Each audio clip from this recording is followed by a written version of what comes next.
Today I'll be playing with a gobi sabzi. The thing with cauliflower is though it's not a root vegetable, it does grow surrounded by these dark green leaves away from the light. So darkness is implicit in its flavour. I like to think of it as a memory of bitterness. To draw out all of that shadow, I'm going to use a lot of smoke and a lot of sweet. Growing up, for me, Kashmiri food has always been bedded in this really beautiful balance between earth and warmth and smoke and sweet. Never too much chili, lots of cumin seed, ground coriander, turmeric, cinnamon, fresh and ground ginger. As I've got older, what I've come to appreciate is how much the sabzis of my childhood have influenced me. The gift that I've been given by my ummi and my mum and my dad. The lessons I've been taught by watching them use spice. Spice is now my great love. It's the way I choose to tell my stories, and I'm going to show you what I mean by making this gobi sabzi. So first, I start with ghee, always. Spices are seduced by fat.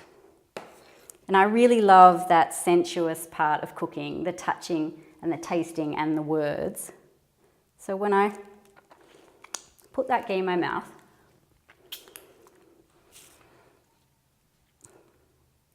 what I get is an oil slick. Essentially, my entire palate becomes coated, and that is the creation of a theatre. And within that theatre, the chatter and the song of spice is amplified and it's held. Next up is salt. I always use a soft salt. So for me, that means a Himalayan pink salt.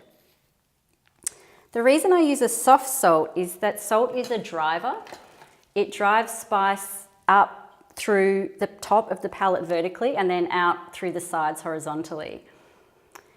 If I use too much, it will burn out all of the flavour. And so using a soft salt means that I can make mistakes and still have the food be delicious and edible. So next up for me is turmeric. And turmeric is a soft bitter. Now what turmeric does, if I taste it again for you, turmeric has the taste of clay, and it also has the effect of clay on my tongue in that it blocks off that bottom of my palate.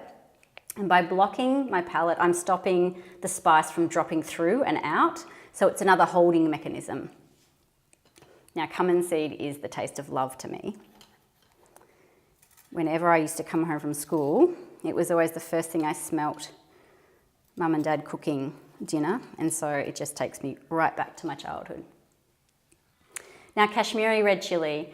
Like the others, I tend to use a really soft representation of chilli because I want heat, but I don't want flame.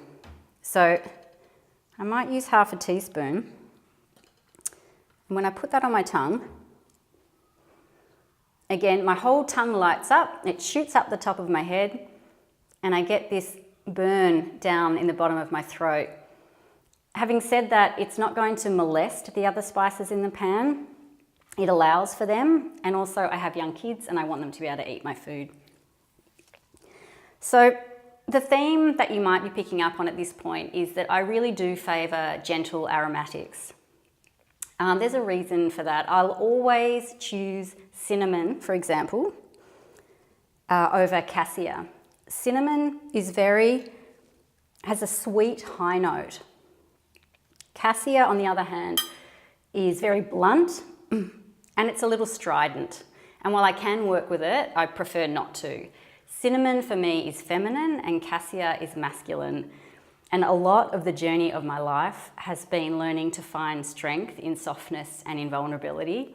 And that shows in my food, where I prefer subtlety and nuance to a real hard push. So just to come away from spices for a moment and to talk about vegetables, really when we're trying to coax flavour into a vegetable, we have to understand where it comes from, because if it feels understood, one, we know what to do with it, and two, it's going to be much more accepting of the flavour that we're trying to put into it. So with cauliflower, I've already established that it has that heart of darkness, and that really what I'm going to try and do is fill that heart with light. It also has an elegance in terms of structure and a real structural integrity. And so the trick is to break some of that structure down in order to get the spices into the vegetable itself. So in order to do that, what I'm going to do is cut this cauliflower into florets, and then, which I've already done, to roast it in a hot oven for about 45 minutes with a little bit of olive oil and no salt until it looks something like this. So it's soft and it's caramelized, it's creamy.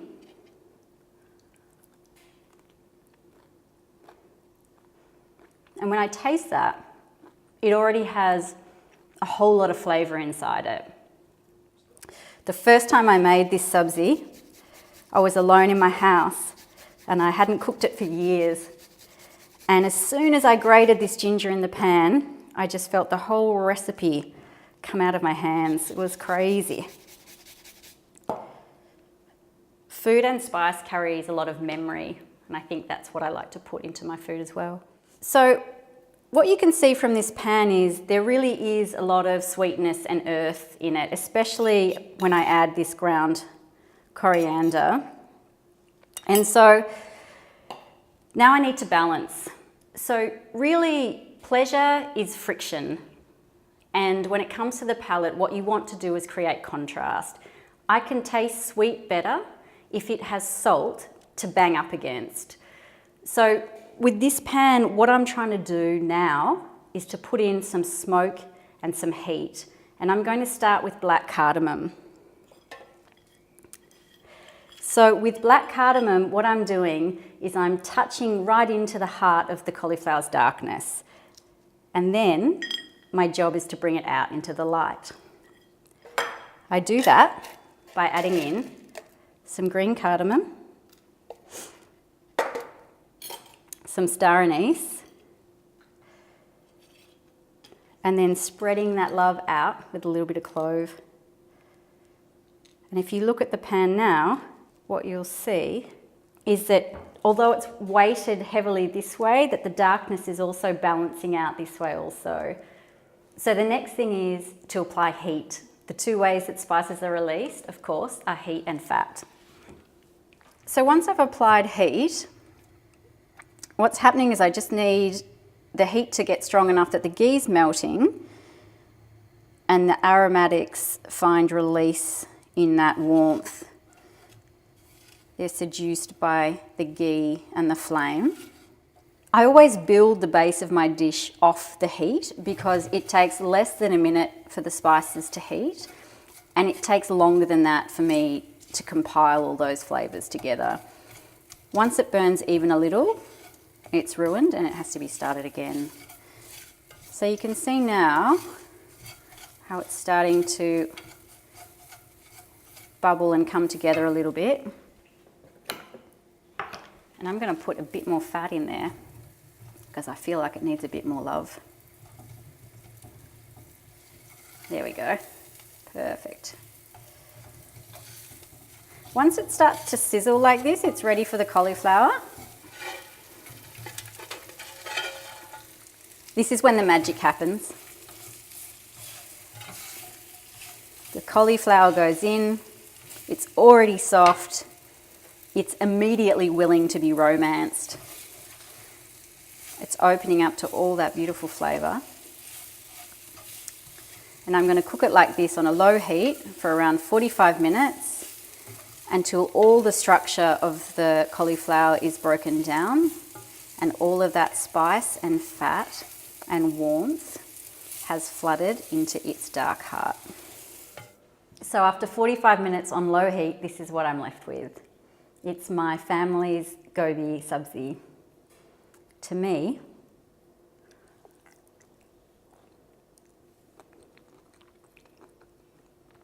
that just tastes like home. I'm Sarina. Welcome to my spice kitchen.